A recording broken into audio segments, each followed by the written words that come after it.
Yeah. That other file you have to delete. That the one Yeah, I with. will. Okay. Yeah. Oh, I have. Come. Today is Vivek. Oh. Aye. No Viveka. My favorite. Ah, look who is here. Yeah, she was singing about you yesterday. Yes. I was visualizing Dakshina a minute ago. Absolutely.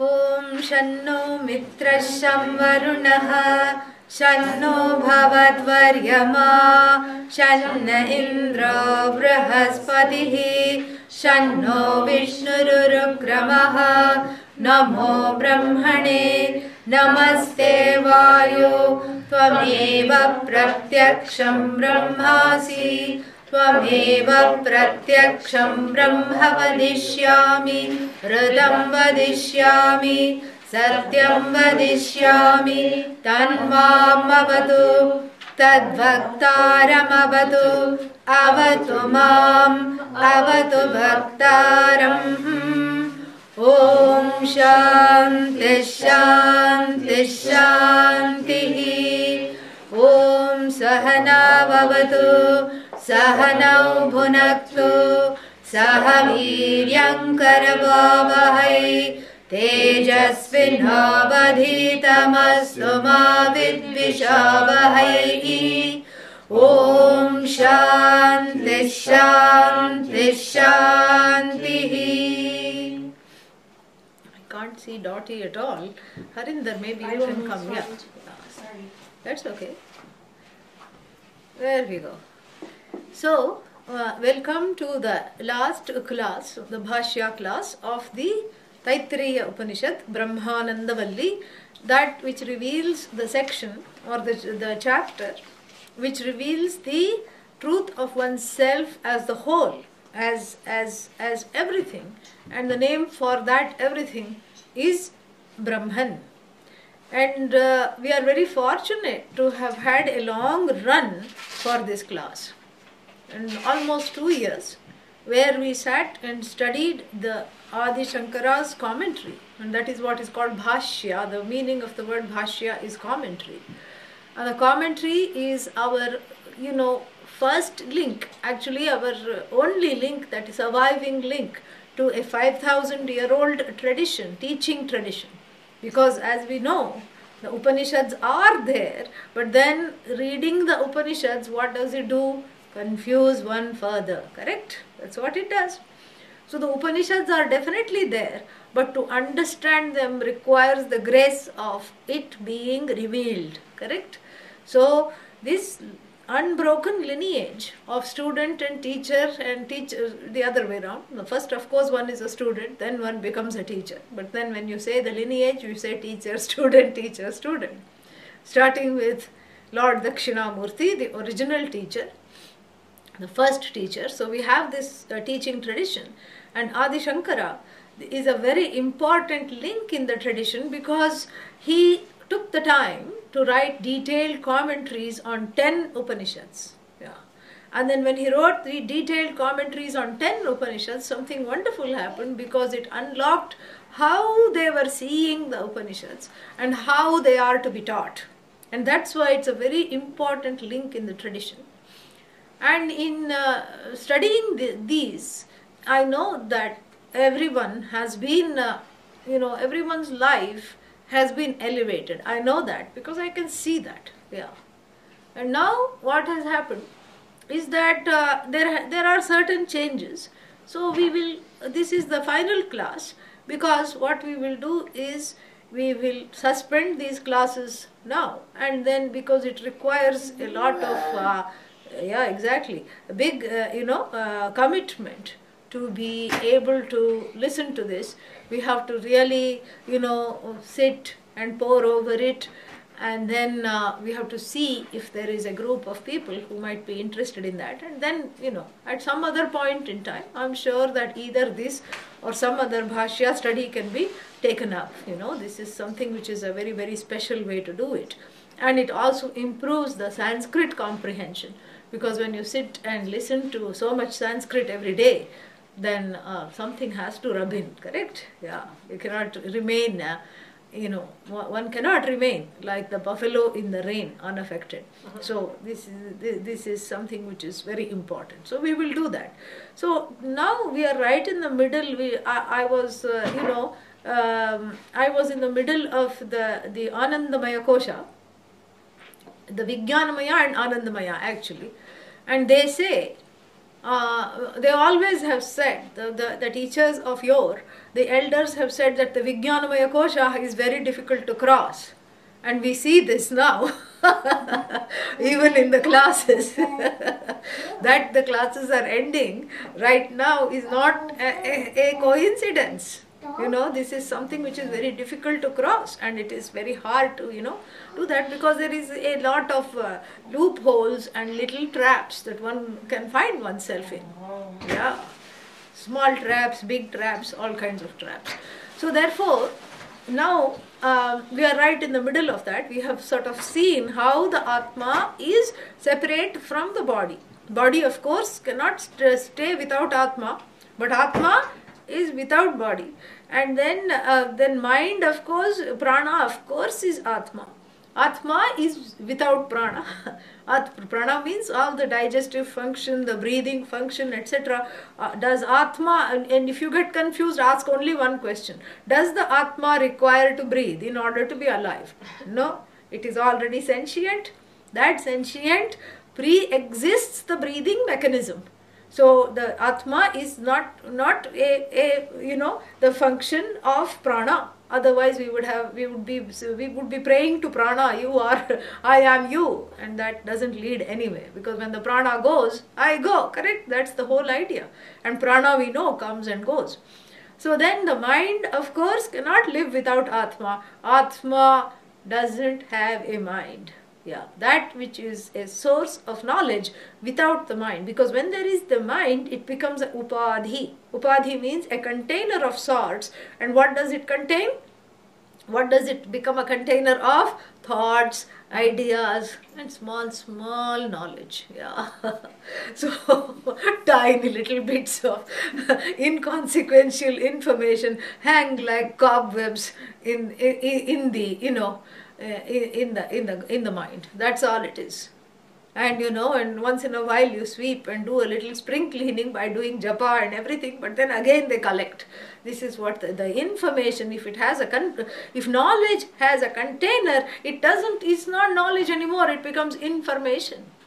So therefore, the mind is a place where the knowledge takes place, but it is not the agent of this knowledge of Brahman. This is, we have to understand. So in other words, it's, as I have frequently said, it's a knowledge that happens in the mind, perhaps despite the mind, but not by the mind. But not by the mind, yeah. The mind, as we saw very clearly at length in the 8th chapter of the Panchadashi, is there for the cognition of the transactional world of, things and people, where discrete things have to be cognized. I have to know what a pothole is like so that I don't fall in it, correct? Yeah, so I means here the verb, the one who has, the one who is endowed with a body needs some information to be able to negotiate this universe. And so therefore the mind helps in all these things, in negotiating 4 things: nouns, verbs, adjectives, adverbs, that's all. Yeah, and actions, that's all. Verbs are actions. So noun, jati, kriya, guna and sambandha, that's all.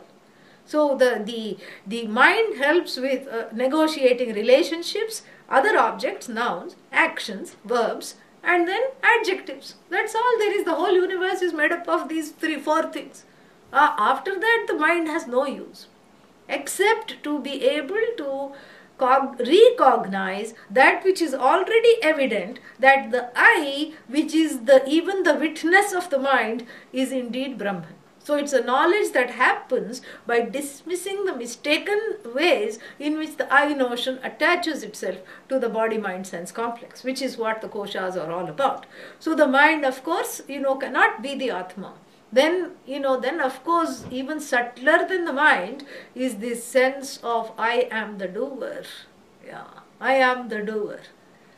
I am the one who is carrying the burden of this whole samsara. I am the one who, I don't know how, to go about. Why are the slings and arrows of fortune against me? This is the mind. This is the one aspect of the mind, which is what? The doership. That also is not Atma, it's just a notion. It's just something that has attached to the I notion. It is something that has connected itself or joined itself with the I notion. That is the sense of doer. And then what? Then there is the sense of being done in. That also is in a way doer only, because only when I do, then I feel done in. So this is Vijnanamaya Kosha. Then finally, this is what when everyone is after. What is that? Happiness. Anandamaya Kosha. This happiness. And so-called bliss. And this bliss, if it is outside of you, it's not bliss. Yeah. With either a small or capital B, it has to be you. It has to include you. And so this is the way in which all these traps where the I falls and doesn't want to get up, attaching itself to various notions, etc. This is what has to be distinguished, and therefore the koshas were doing the work of distinguishing that very idea. And so now we have to, instead, I thought what I could do in the last class, and this will help people, instead of just going deep into the bhashya and into the koshas, what I thought is give the rest of the summary of this, so you don't feel kind of left in the middle, you see. Yeah. So if you have the summary, then you will have had the whole thing. Yeah, in a way. Maybe not in great detail, but this knowledge is, no matter what one teaches, this is only Atma only. At most Brahman we talk about, but Atma happens to be Brahman, so there is really nothing else. Like one small kid asked me, how come you only talk about Atma or Brahman? Don't you talk about anything else? So there you go. So this is not a loss. This is actually a gain, Yeah. So what we will do is we will have a little summary of what is to come. So then you understand where we have left, and then how this is going to this is all going to play out in the book. Then you can impress your friends as to how how you have studied the Brahmanandavalli. Yeah. So there are a few sections before it ends, and it's we are not that very far from the end really. So this is the few sections are this very important sections. The first one after the Pancha Kosha is the whole idea that the Brahman is the content, in fact the truth of the one who is the seeker. The content of that seeking is Brahman, the seeker is Brahman. Of course that which is sought is also what? Brahman. So the whole thing is indeed Brahman. And then in this cosmic truth, when it is understood, what happens is this, and that you can no longer be in a place to deny Brahman. Because if you deny Brahman, what are you denying? Yourself. Yeah. So the one who is denying oneself is in what? Self-denial. So denying Brahman is the greatest form of self-denial. That is a very important and actually a very modern section in this whole chapter. Very interesting and very beautiful, a very modern section, because it says asanneva sabhavati asad brahmeti veda chet asti brahmeti ched veda santamenantato viduriti. Asat eva sabhavati. Saha, this person, what happens? Asat bhavati, becomes asat. Asat means what? Non-existent. The person becomes non-existent. Who is the one who becomes non-existent? The one who says Asat Brahma. The one who says there is no Brahman. The one who says there is no Brahman becomes non-existence. It's like saying I am not here.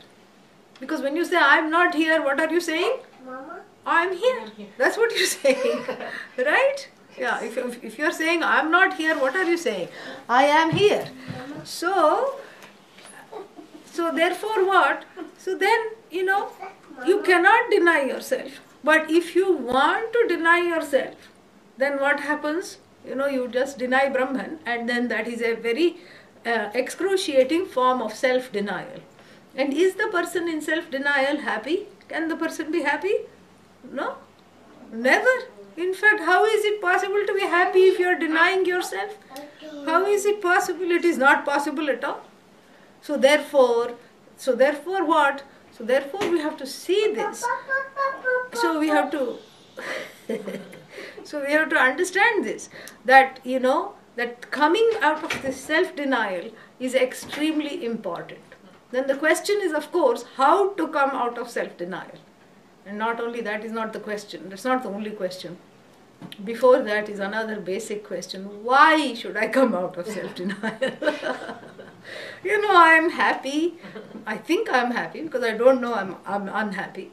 There is a vague sense of unhappiness, but I'm, in self-denial. Let me be. Why should I come out of self-denial? And it is talked about very beautifully. Self-denial is a place of fear. Fear of self-acceptance leads to self-denial.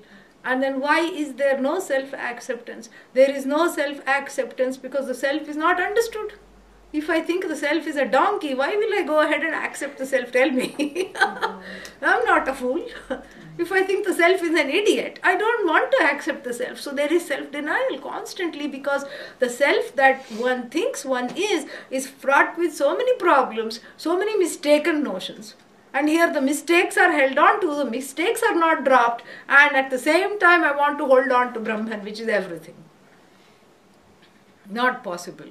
So the dropping of the mistakes, which is the Koshas, becomes a very important corollary, nay, precursor to dropping the self-denial. Correct? And the self-denial needs to be dropped, as the Upanishad says, abhayam it should be, but anyway, this is the Upanishad talking, we don't try to correct, but just grammatically, abhayam pratishtham vindate. So the person who comes out of self-denial gains fearlessness. This is a very important thing. Because that means what? The person in self-denial gains what? Or is steeped in what? Fear. Fear. Total fear. Because self-denial means disconnection. Why? Because if I'm denying that I am the whole, that means I'm disconnected from the whole. I'm separated. So separation always causes anxiety, as I have told you before. That's why it is called separation anxiety. So no other form of anxiety is there. Anxiety, panic, fear is all about being decimated, is being not included in the whole, somehow just becoming nothing. This is what the anxiety is about. A smallness is what is causing the anxiety, and so therefore I need to drop the denial. And dropping the denial requires what? Requires these koshas to be understood properly. You see the connection. So why to understand the koshas? Because one is in self-denial. So why am I in self-denial? Because I don't know what this self is. And even though it sounds nice, oh Brahman, the knower of Brahman gains the ultimate, and I am this Brahman.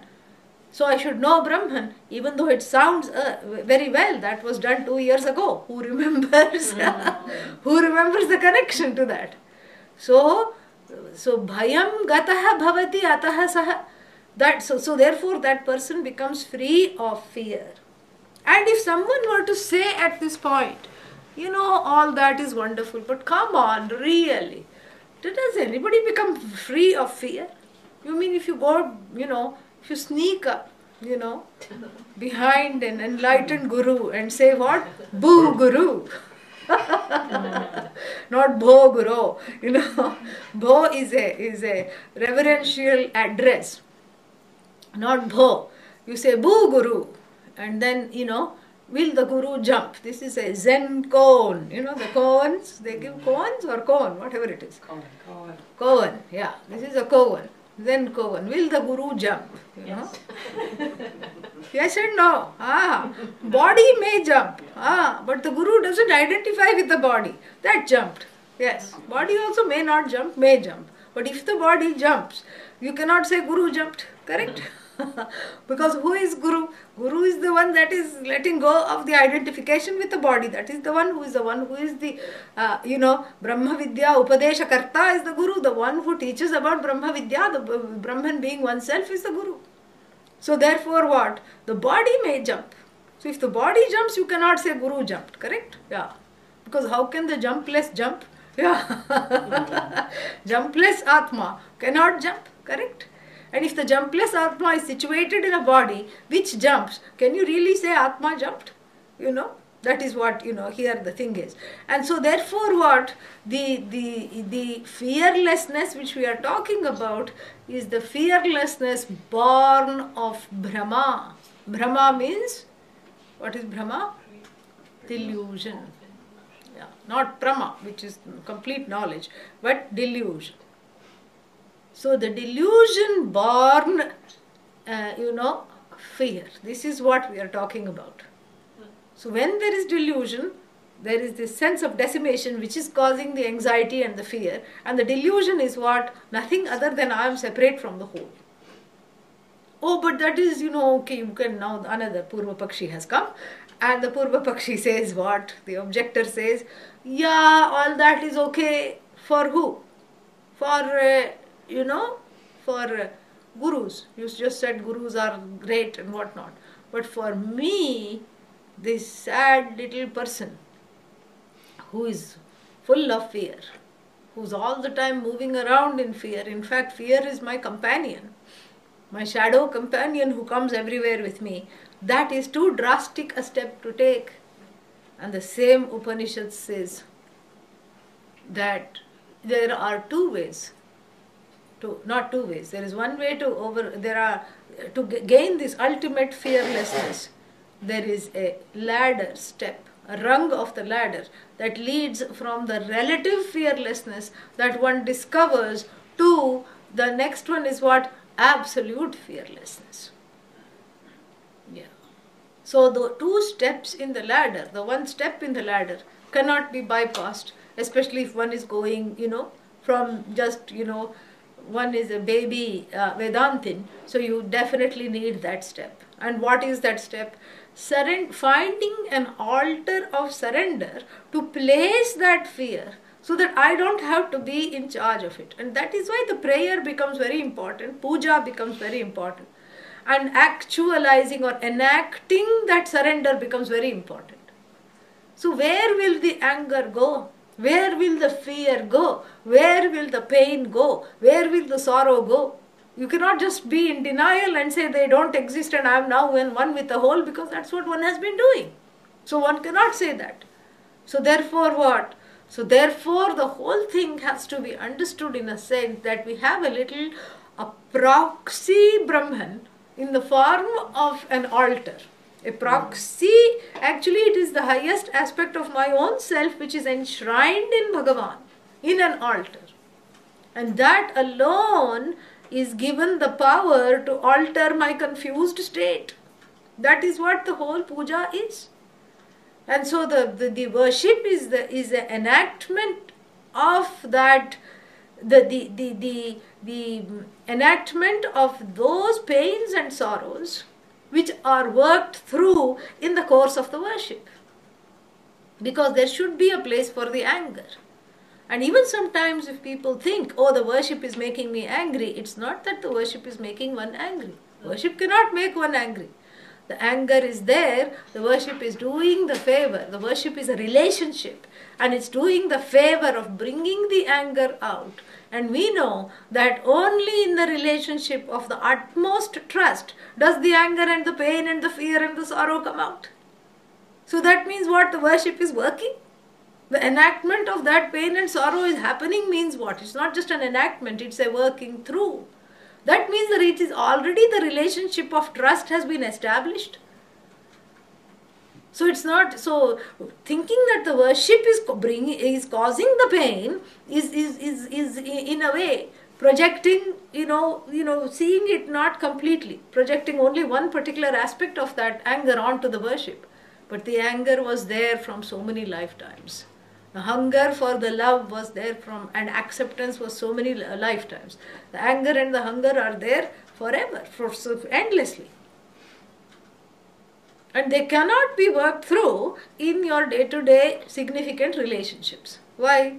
Because then if you try to work through them in the significant relationships, those relationships will no longer be significant. That's what will happen. Yeah, the significant will become other, not significant other. Yeah, significant will become the other. Yeah. So we need something that doesn't talk back. Yeah, that will listen, Yeah, even if you take a bowl of water and say, you want Abhisheka, take this.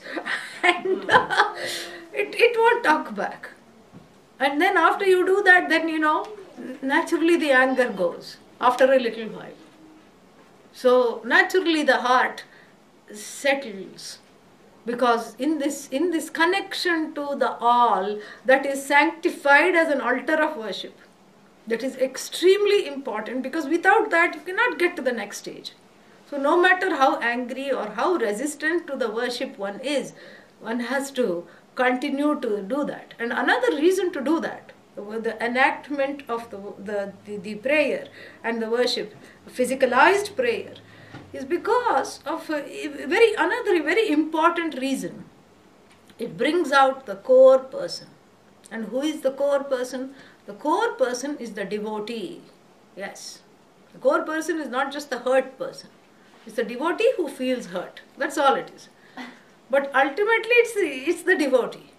The one who is devoted is the core person. Devotee means what? Connected to the whole. So the core person is the one who is connected to the whole. And each time I enact this worship, what happens is that connection to myself is invoked. That connection to that inner devotee is brought out. And the devotee is invoked repeatedly. And the more I am in the place of invoking the devotee, the safer the world seems, because I'm more willing to let go, I'm more willing to let God, I'm more willing to say, okay, it's all right. This is how it is. And I'm more willing to be in a sense of acceptance. I'm more willing to be compassionate. I'm more willing to be non-judgmental to myself. I'm more willing to have and engage in acts of self-love rather than self-sabotage. Why? Because the devotee is the one connected to the whole.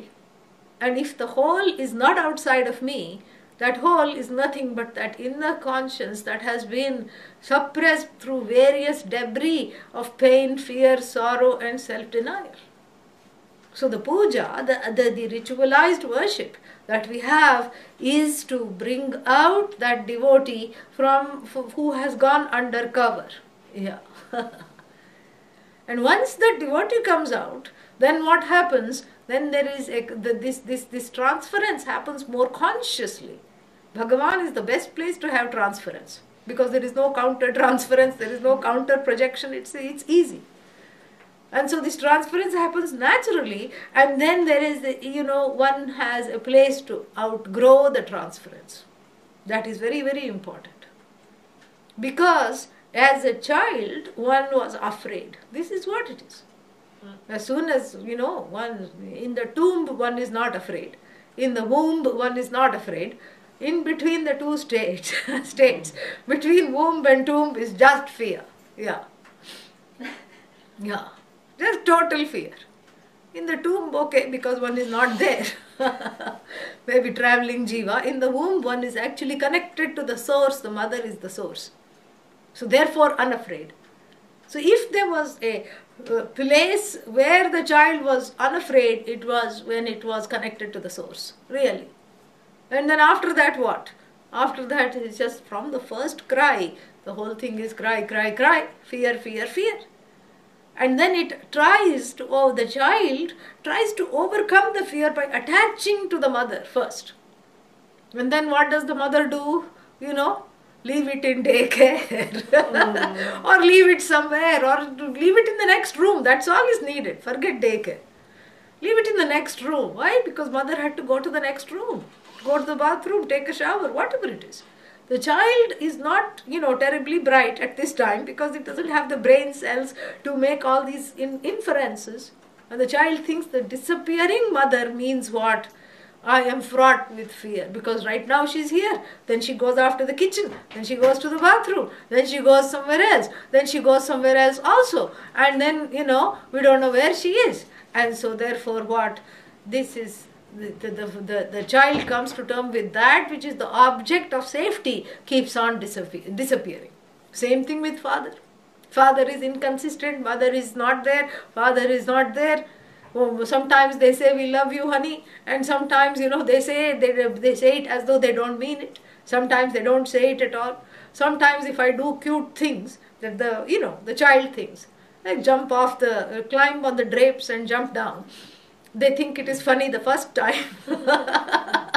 The second time, they don't think it's funny at all. So there is inconsistency. And as the child grows, it has a loss of trust. Oh, this one cannot. And then the mother falls sick, even though she may be the best mother in the world. She falls sick. Again, the child has fear. Father falls sick. Sometimes the parents are not there. They die. So this is all the child. The child's life, even though we say carefree as a child, it has its own things. Carefree as a child because Ishvara's great blessing is the Maya covering on all this pain. Yeah. There is a nice little silk cloth that is put on this pain called the unconscious. So the child cannot process the pain. So it goes deep down, and then what is on the surface is the smiling, happy child. Because that's what it needs to grow up. It doesn't have the wherewithal to process this pain. But the pain hasn't gone away, it is still there. It is unprocessed. Unprocessed organic pain. Organic, yeah, see? If we say this, people in Eugene like it, yeah. So, this is the organic pain. Coming from this whole experience, and imagine this experience of losing trust life after life after life. Plus there is all this physical abuse, emotional abuse, with various kinds of abuse in childhood that could happen. And so therefore this child is a very disenchanted person grows up. A person who has lost trust in the magic of oneself and in the magic of one's connection to the universe. This is a disenchanted, disillusioned, fearful and in self-denial person grown up. And then what happens? And then that loss of trust which one encountered, maybe at 6 months, maybe at 2 years, maybe at 3 years, 4 years, has to be reclaimed. The loss of trust for which one thinks the mother and the father are responsible has to be reclaimed by consciously forming a connection to the mother and the father of the universe in the form of Ishvara. This is why Vedanta is called super therapy, and this is what makes the Taittiriya Upanishad more than special. It is unique.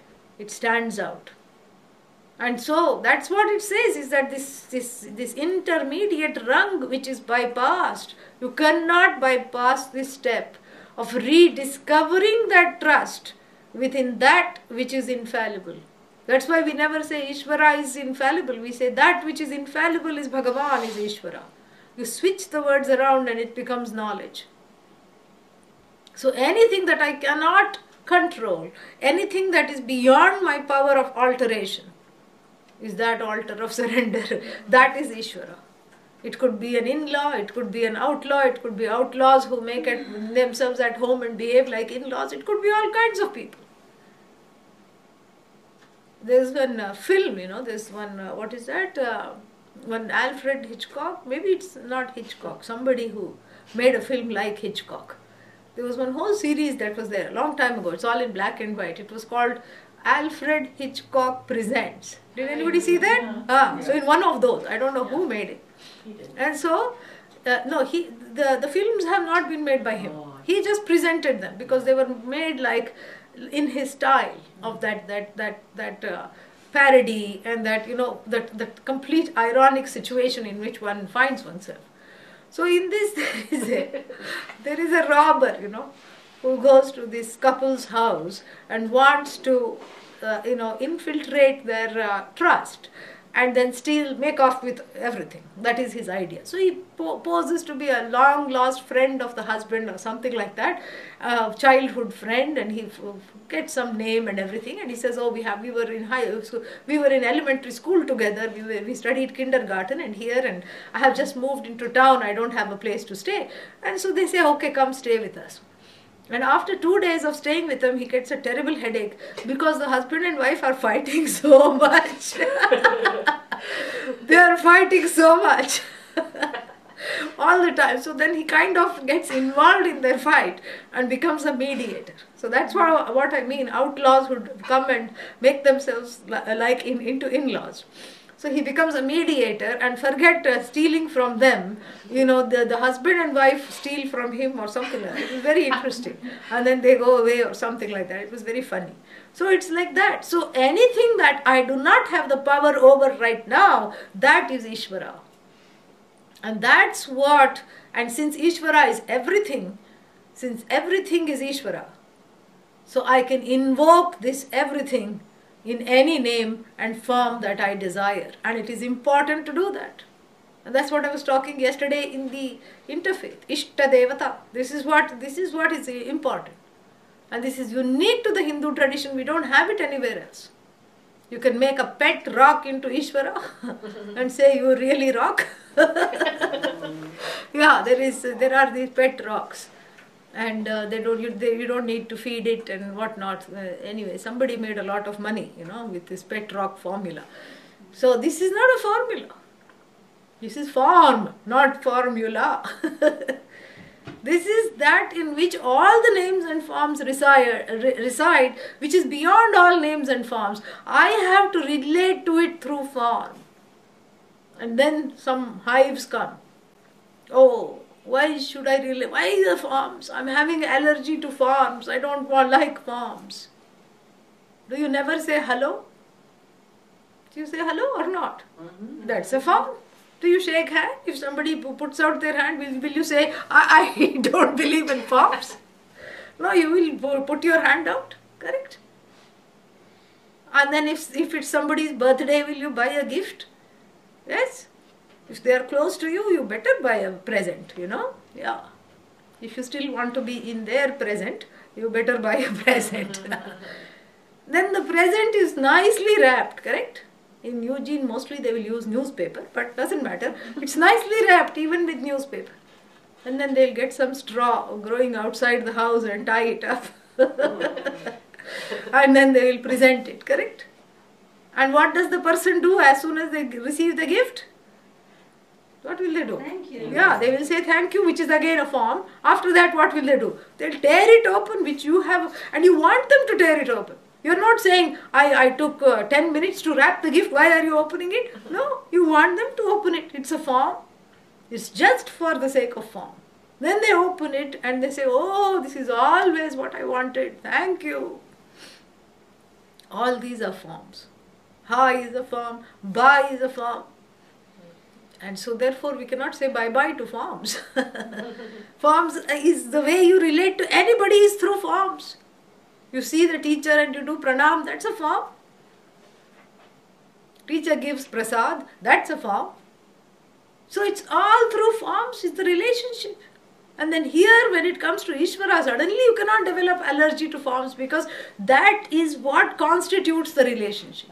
And the beauty of the tradition is that you can have any form to relate to that which is the whole. You choose the form to relate to that which is ultimately formless, but it is through forms that the relationship happens. It's a receptacle, it's the calm receptacle for all my tsunami-like emotions which go there, you know, tumbling, mumbling, grumbling, fumbling, and then come out cleansed. Yes. It's like the spin cycle of emotions, this worship. It's like it cleanses them. And therefore this is extremely important. We cannot bypass this. And then when this is accomplished, this step is accomplished, it is called na bibheti kadachaneti. The first level of non-fear, which means what? That I am not afraid at any time, because at all times I visualize that big receptacle which takes away my pain and sorrow and fear so that I can be freed of it. And so that is what happens, and so I visualize that being wrapped in that lap of Ishvara, and then so therefore there is no fear. But that is just a step. And then the next step is what? The absolute, non-fear. Na bibheti kutaschaneti.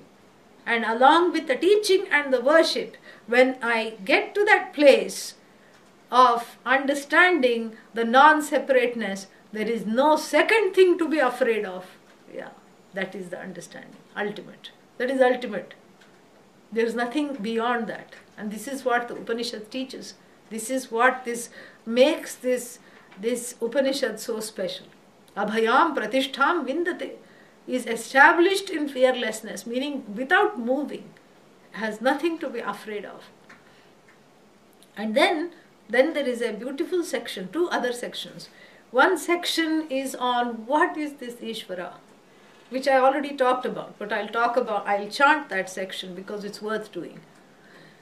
So kamayat bahusyam praja yegeti satapotapyat satapastaptva idagam sarvam asrijat yadidam kincha tat srishtva tadevanupravishat tadanupravishya satchatyaccha bhavat niruktancha niruktancha nilayanancha nilayanancha vijnanancha vijnanancha satyam chanritancha satyam abhavat. Very beautiful. So we have a little cosmology of creation. And what is important is not the story or the imagination here, because there is a little bit of an imagination given. That is just for the sake of letting the story inside the mind. But what is important is to see the kernel of truth, to see what is being conveyed by the story. Like if I point, I expect you to look at what I'm pointing at rather than catch hold of the finger and analyze the finger. You see? So this is what the story is. Saha, this great being, this Ishvara, akamayat, desired. Okay, Ishvara had a desire? Oh, what was this desire? Bahusyam prajayeya. May I become many. I'm tired of just being just here, everything is me and I am everything and la la la. Let's have fun. Let's go forth and multiply in the biblical sense, Let's just, become as it were many. And then before this becoming of the many, the knowledge of how that many should be, should it all be clones of the same person?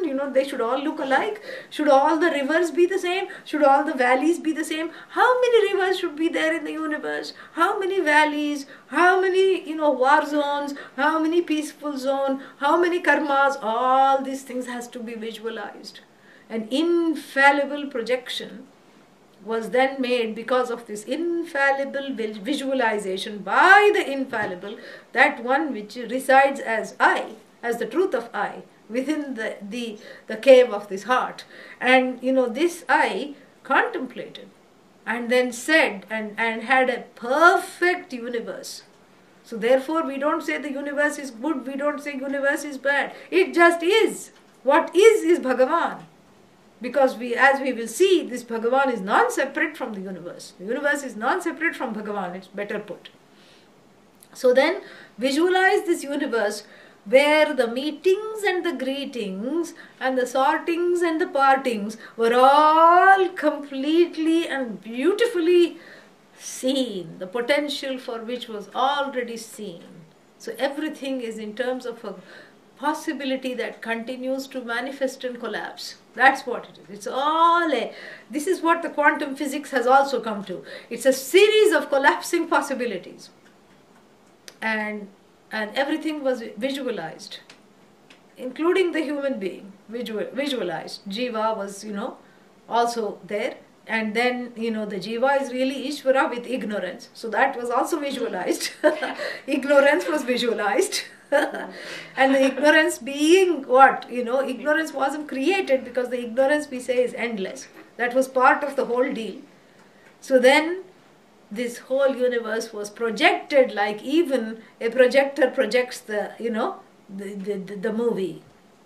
So it was projected. The universe is more of a manifestation than a projection because the universe has no being without Ishvara.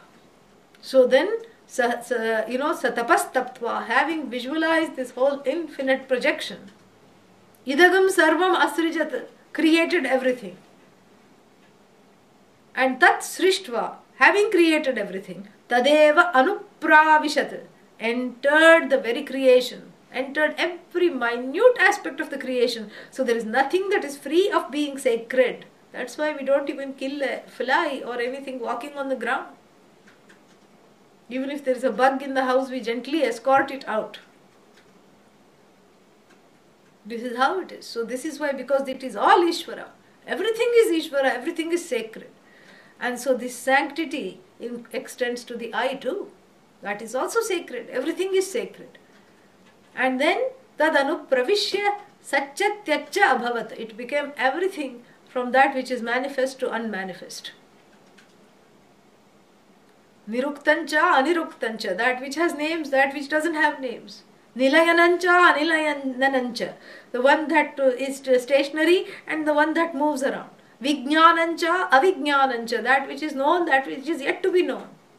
Satyancha anritancha. It became the existent as well as if there is anything called, non-existent, that also is Ishvara, only it's not separate from Ishvara. If any non-existence means it's not there yet. And so this whole thing, it's so beautiful. And of course we can't ask the question, why did Ishvara think? It's just a frame to, assimilate this great truth, that which we often show with the pot and clay. The pot is indeed nothing but, clay. So too this universe is nothing, but Ishvara. The whole Ishvara, Isha Vasyam idam sarvam, this whole universe is pervaded by Ishvara, just like the clay pervades the pot. There is not a little place to go if you want to be away from Ishvara. Try, try running and stopping only when you go far away from Ishvara. It's like trying to say, I want to be out of space. How to be out of space? Go to Mars on Curiosity rover, that's also in space. Wherever you go, you are in space. Similarly, wherever you go, you are in Ishvara. In fact, the root of the word is Ishvara. What are the first two letters of Ishvara? Is. Yeah. That which is Ishvara. And so this is a very beautiful, thing. And this is a very beautiful section. Extremely beautiful section. And then we have a light-hearted section, which we will close with this class. I'm not doing this in order. I'm just covering what is there, but not in order.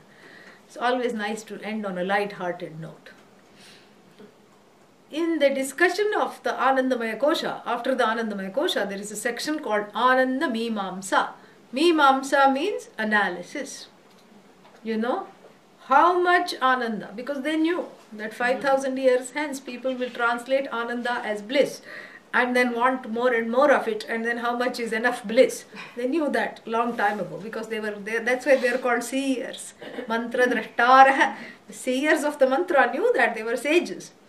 They knew that actually they will try to, the human beings who study this in the future will try to compare. How happy am I? And that is not even a comparison. How happy is the neighbor? Do I have the neighbor's happiness? Very nice. And in fact, this is worth chanting. This is so much fun. And you can also chant because there are certain, what's its name? So certain interesting refrains which you can at least chant the refrains. Yeah.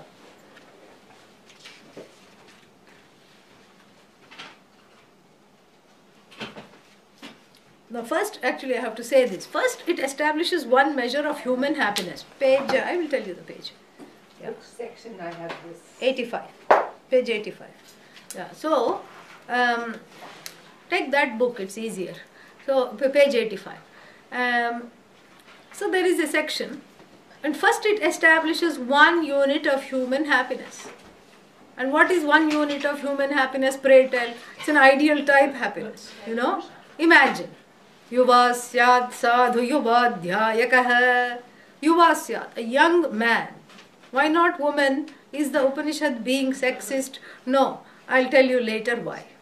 Okay? Yeah. Yuva syat sadhu yuva dhyayakah. No, you don't chant. I'm telling the story. I'll tell you when to chant. Yeah, relax. Yeah, listen. Yeah. Page 85. Yeah, I'll read in middle when the section starts. But don't chant yet. So, the story begins like this. One unit of human happiness. Yuva syat sadhu yuva dhyayakah. So, yuva syat. One young man is there. Why not women? Because men happen to be stronger. They don't have to deal, physically strength is there. And they don't have to deal with certain things. So therefore, it is, because it's patriarchal world, that's why. Okay? Yuva syat, sadhu. Okay, yuva syat means what? Young means what? Usually we associate young with restless. There was even one TV show, Young and Restless, correct? Yeah. So we associate that with restless. No, sadhu yuva, calm, very, wonderful, calm yuva. It means youth. Oh, how can the youth be calm? Must be something wrong, All the marbles are not there. Must be some problem. Adhyayakah, in fact, very well read. Oh, a nerd.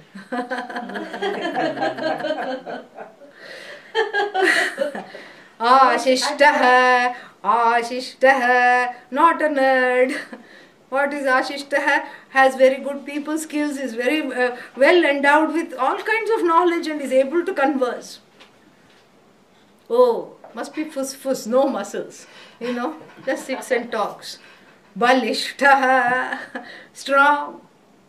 Oh, must be wishy-washy, doesn't make good decisions. Dradishtaha is very firm, very self-confidence. Oh, well, if this is a Indian couple trying to find a ideal son-in-law for themselves and for ideal husband for the daughter, by this time, the father would say, oh, this is exactly the kind of young man I would like to give my daughter to marry my daughter to. The auntie, however, the lady of the house is much more pragmatic. She says, find out the net assets first. I'm not giving my daughter to a house where this fellow may be ashishta, dradishta, balishta, all the good things, He's well educated but doesn't have 2 pennies to rub together. No. First find out. And the next line says, Ya iyam prithavi vittasya purna syat. This whole earth with all her resources, money, gold, mineral, every resource, natural resource, oil resource. Asya syat. This one belongs to this young man. This ideal type, okay? No, don't look for such a person. So, if you find them, marry them immediately. So, but this is an ideal type. So, who is, dharmic, who is well educated, who is strong, all in one body. It's not, and who is also completely, insanely rich. How is that happen? So then anyhow, so this is an ideal type. So then the Upanishad says, let us consider this one unit of happiness. Are you with me till now? Okay. Yes. Then you multiply this unit by 100. Can you imagine that? Okay. So then that 100th time multiplied is to do with what is the Deva's happiness. Once not the real, celestial, but the one who serves the celestials. A celestial servant, okay? A glorified celestial servant, the one who perhaps washes the dishes of Indra, and cleans up after Vayu and Agni and all these celestial people. He or she is the one who has 100 times that one ideal type. This is because this is the extent to which the human being can be happy. Nothing more can be there. All the things one needs is there. That is the idea. So then you multiply the celestial servant's happiness by 100 times. Then where are we? Then you get, then you get into some other deva's happiness, and it keeps going, increasing until it comes to Brahman happiness. Brahmaji, the creator of the universe, which is a mythical, figure, until Brahmaji's happiness. And and then the whole time there is one refrain. What is that refrain? Shrotriyasya cha kamahatasya. And that starting with the first level of happiness. Which is the first level of happiness? This ideal type human, one unit of human happiness, without undergoing any change, without undergoing any effort or ayasa.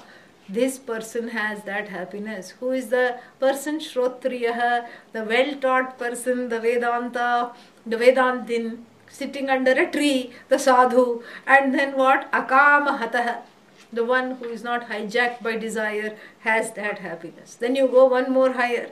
Shrotriyasya cha akama. That happiness also belongs to the one without being a deva, sitting quietly under a tree, freed of desire, continues to have that happiness. And so the whole thing continues that way. It's very beautiful. And 85 is the Devanagari version, so you have to find the other one, which is which should be after that. Where is that? Here we go. Yeah, 109. Just a few pages away. So in that section on 109, you start with this thing, You start with about half the page down. Sa eko manusha anandaha. Sa eko manusha anandaha. Te ye shatam manusha anandaha. Te ye shatam manusha anandaha. Sa eko manusyasya. Sareko manusyasya Gandharvanam anandaha. Gandharvanam anandaha. Shrotriyasya cha kamahatasya. Shrotriyasya cha kamahatasya. Yeah, that was the Manushya Gandharva, is the celestial servant. Te shatam manushya gandharvanam anandaha. Te shatam manushya gandharvanam anandaha. Sa eko deva gandharvanam anandaha. Sa eko deva gandharvanam anandaha. Shrotriyasya cha kamahatasya. Shrotriyasya cha kamahatasya. Te shatam deva gandharvanam anandaha. Te shatam deva gandharvanam anandaha. Sa eka pitranam. Sa eka pitranam. Chiraloka-lokanam anandaha. Chiraloka-lokanam anandaha. Shrotriyasya cha kamahatasya. Shrotriyasya cha kamahatasya. Yeah, then go to page 110 and 4 lines from the bottom. Sayaschayam purushe. Sayaschayam purushe. Yascha savaditye. Yascha savaditye. Sa ekaha. Sa ekaha. Saya evam vit. Saya evam vit. Asman lokat pretya. Asman lokat pretya. Yeah, so this section at the end says that the one who is sitting under the tree, freed of desire, freed of all pains and sorrows, and without being Deva, Gandharva or any of those people, gains all the levels of happiness. That is the one, sa ekaha. Ekaha means what? That one is one with everything. Saya evam vitu means Brahma vitu. That person is the knower of the Brahman. And then what does that person do? No need to chant this, just listen. Crosses all the koshas. Etamannamayamatmanamupasangramati. Etam pranamayamatmanamupasangramati. Etam manomayamatmanamupasangramati. Etam vijnanamayamatmanamupasangramati. Etamanandamayamatmanamupasangramati. Tadapyesha shloko bhavati. And then finally the phala is given here. What is the phala?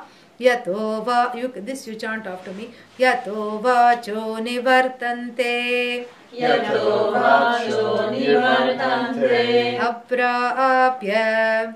Aprayapya. Manasa saha. Manasa saha. Anandam brahmano vidvan.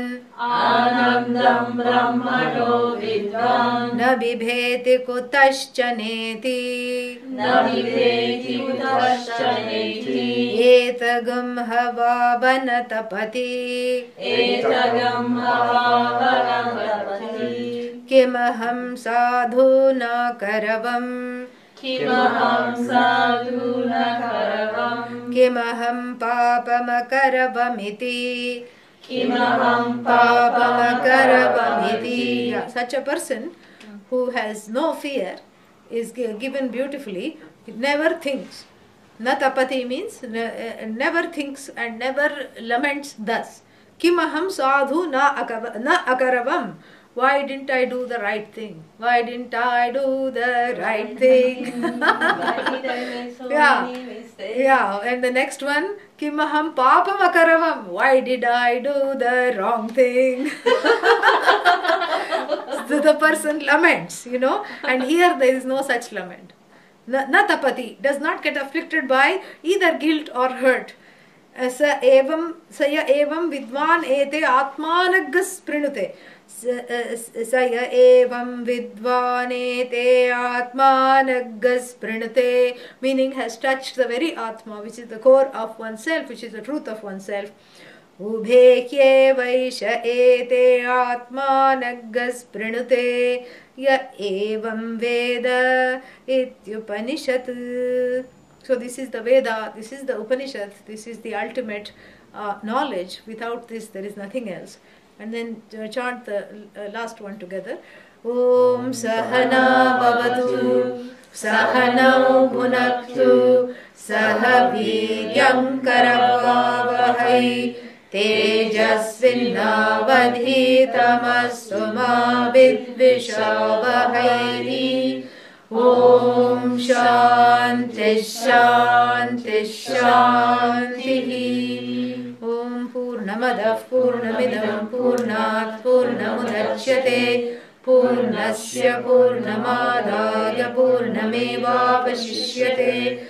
Om Shanti Shanti Shanti. Harihi Om Shri Gurubhyo Namaha. Harihi Om. Yeah. Any questions are there? I'll Yes. take one or two questions and then we will have a meeting. Yeah. Yeah, that can go off. I have 3 questions, if it's possible. Too many? No, that's okay. We'll see. Maybe they're just one. Okay. Well, number one, I wanted to ask you because someone told me that when you turn 18, there is a veil coming out. Yeah. And I actually, when they told me, well, I kind of realized it. So is it any age veil keep coming out or? No, the veil that I'm talking about is the veil of ignorance. Right. We shouldn't even call it a veil. It's just a covering. And that ignorance doesn't come out at any age. Whether you turn 18 or 80, it is still there unless one makes the effort to remove that covering through knowledge, through devotion, through discipline, through performance of one's duties, and mainly through the study. So all this one has to do. One has to grow to a person who is capable of removing that veil. Nobody can do it for you, and it doesn't happen on its own. Okay. And if they are talking about a whale, I don't know what they are talking about because I don't know that whale. All I know is this whale. So I can only talk about this whale, correct? Yeah. Okay, my first important question is this. When you That's spoke- the second question. Yeah, second question. Yeah. Second question, when we spoke about form, right? Form, yes. Form, because myself, being very interested in many different culture, religion and everything, I like to see that. But then I found that there is also so much ignorance into the form. Yeah, the form can become very ignorant. Yeah. And Somebody the who's people doing become puja all very the attached time. to the form, Yeah. and No, so they are doing the form and they are fully because in sometimes they ignorance. got it from the parents, See, Right. this is the problem. See, there are, whether one is a Westerner, like in terms of the Hindu tradition, there's a problem whether one is a Hindu or not. I mean, raised in India or by Indians or a Westerner, it doesn't matter. One is, it's a problem. Because if one got these forms from the parents, then either one keeps doing them without knowing, and most of the parents also don't know because they learned it from their parents. And then, one keeps doing it without knowing or rebels it and doesn't do it at all, correct? Right. And then in the West, one doesn't even know. One hasn't even received it from the parents. So it's Right. like a very complicated situation. But we have to see the spirit, we have to imbue we have to understand the spirit behind the forms. That's why I talk so much about prayer. In fact, as much as I talk about Atma and Brahman, I talk about the unconscious, the pain, removing that pain, prayer, devotion, duty, discipline. This is what it takes. So we have to choose those forms or imbue the forms that we have chosen with meaning. We have to keep seeing the meaning behind them. And then if you keep attending the classes, you are seeing that meaning. And then the meaning will come through. Yeah. Okay, the third question is this, that here in the West they say that we have 5 steps. First step is denial. Second step they say anger. Yeah. Third step they say... Yeah, through healing. Yeah, 6 steps. Yeah, 6 steps. 6. Yeah. Oh, you know them. Yeah, I know them. Yeah.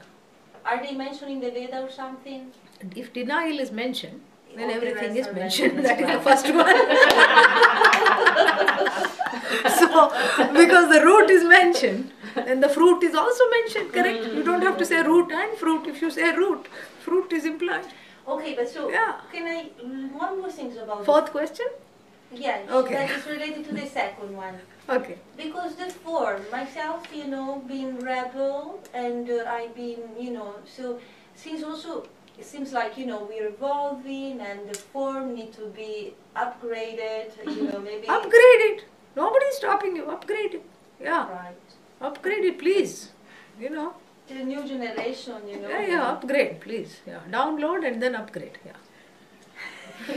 Oh, thank you. Yes, Kim Tat? I have one Yeah. question. I was thinking about the projection you were talking about as being like a movie or whatever, and feeling like, as a small child, being born into the ignorance and feeling powerless, Yeah. then getting to a point where, as I, growing up, feel like I have power, but thinking that the way to change that is to change everything. Like, the movie's bad, let's change the movie. Yeah, that's a Yeah. semblance of control. It's Right. control abhasa. It's not. And that's not, and it's not the point of, Yeah. it's not the point of the incarnation. The point is to come to the realization that I'm the all. You are the And then I unchangeable. don't have to change the movie. No. You don't have to change the movie because the movie stops becoming a sad story because you are not affected by the sadness because it's not yours. Yeah, it's just a movie.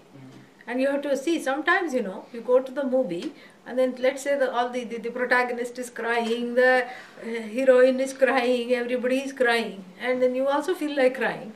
And my advice to all of you is to say, if you start feeling like crying, remember, they are all paid actors, They certainly did not cry when they got the paycheck, correct?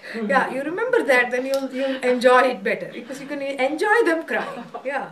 So similarly, you will say, oh, this is my own life movie. Look how I was crying. Look how well I cried.